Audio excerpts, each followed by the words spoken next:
अरे आ गए आप लोग। तो चलिए आज का वीडियो शुरू करते हैं। नमस्कार दोस्तों, राधे राधे। आप सभी का हमारे इस चैनल में बहुत बहुत स्वागत है। आज की वीडियो में हम बात करने वाले हैं कि लड्डू गोपाल की जो सेवा के नियम है कौन कौन से होते हैं। कई लोगों ने लड्डू गोपाल अपने घर पे स्थापित किए हुए हैं, लेकिन उनकी सेवा नहीं कर पाते हैं क्योंकि उन्हें डर लगता है कि हम लड्डू गोपाल की सेवा कर पाएंगे कि नहीं, और उनके मन में एक भय रहता है कि अगर सेवा हमने उठा ली तो बहुत सारी परेशानियों का हमें सामना करना पड़ेगा, जल्दी उठना पड़ेगा, उनके लिए भोग बनाना पड़ेगा, ये सारी बातें। तो चलिए दोस्तों, आज हम बात करेंगे कि लड्डू गोपाल की जो सेवा के जो सरल नियम है, सरल विधि से हम लड्डू गोपाल की सेवा कैसे कर सकते हैं। तो चलिए वीडियो शुरू करते हैं। लड्डू गोपाल की सेवा में सबसे पहला जो आपको महत्वपूर्ण कार्य होता है, महत्वपूर्ण नियम होता है, कौन सा होता है? तो सबसे पहले ये होता है कि अपने मन में अपने कान्हा जी को बसाइए। घर में लाने से पहले आप सोच लीजिए कि हम एक बच्चा अपने घर में गोद लेकर ला रहे हैं, या सोच लीजिए कि हमारे बच्चा हमारे घर में एक नया मेहमान जैसे आता है, तो उसकी तैयारियां जो हम करते हैं वो सारी चीजें, वो भाव अपने मन में बनाइए। तो इससे क्या होगा? इससे ये होगा कि वो आपके एक सदस्य बन के आएंगे, वो आपका एक बच्चा बन के आएगा घर में, जो आपके कान्हा जी हैं एक बाल रूप में आपके घर में आएंगे। तो आपको किसी नियम की जरूरत नहीं है।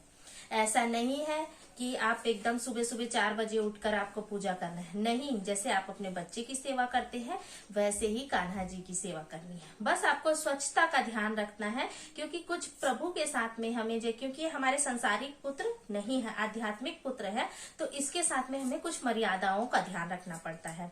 जैसे हम स्नान करके ही इनको स्पर्श करेंगे, इनको उठाएंगे।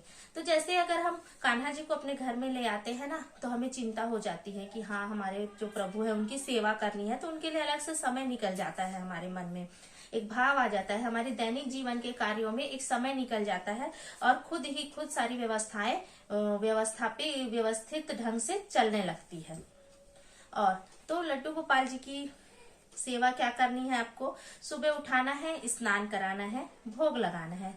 आप जिस भी चीज का भोग लगा सकते हैं, बस वो सात्विक होना चाहिए। गुड़ चने का भोग लगा सकते हैं, मूंगफली की जो पापड़ी आती है उसका भोग लगा सकते हैं, क्योंकि अभी सर्दियों का मौसम है। फल का भोग लगा सकते हैं, और आपके पास यदि समय है कोई विशेष पकवान बना सकते हैं। और यदि आप स्नान करके अच्छा सा सात्विक भोजन बनाते हैं, बिना लहसुन प्याज वाला भोजन बनाते हैं, तो वो भी आप कान्हा जी को भोग लगा सकते हैं। लड्डू गोपाल को 2 से 3 टाइम भोग लगाना आवश्यक होता है। अगर पॉसिबल हो तो 2 टाइम जरूर आप भोग लगाइएगा कान्हा जी को। पॉसिबल हो तो 3 टाइम लगा सकते हैं, लेकिन अगर आप वर्किंग वुमन है तो उनके पास कुछ ड्राई फ्रूट्स वगैरह, चॉकलेट्स वगैरह छोड़कर चले जाइए। शाम को आइए, कान्हा जी को अच्छे से उनकी सेवा कीजिए, मुंह वगैरह धुलाइए। उसके बाद कान्हा जी को आपको भोजन देना है और उनको शयन में दे देना है।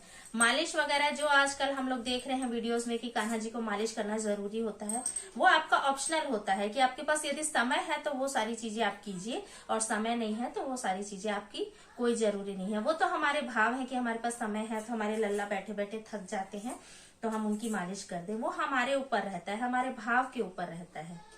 तो यही होता है बस लड्डू गोपाल की सेवा का नियम। उनके लिए अलग से एक बिस्तर की व्यवस्था कर दीजिए। उनके लिए नए नए वस्त्र जो है आप ले आइए, 4-5 ठो वस्त्र, चाहे आप घर में बना सकते हैं। बस उनकी स्वच्छता का आप ध्यान रखिएगा। फिर उसके लिए कोई नियम नहीं होते हैं कान्हा जी के। बस आज की वीडियो यहीं तक, मिलते हैं नेक्स्ट वीडियो में। जय श्री राधे।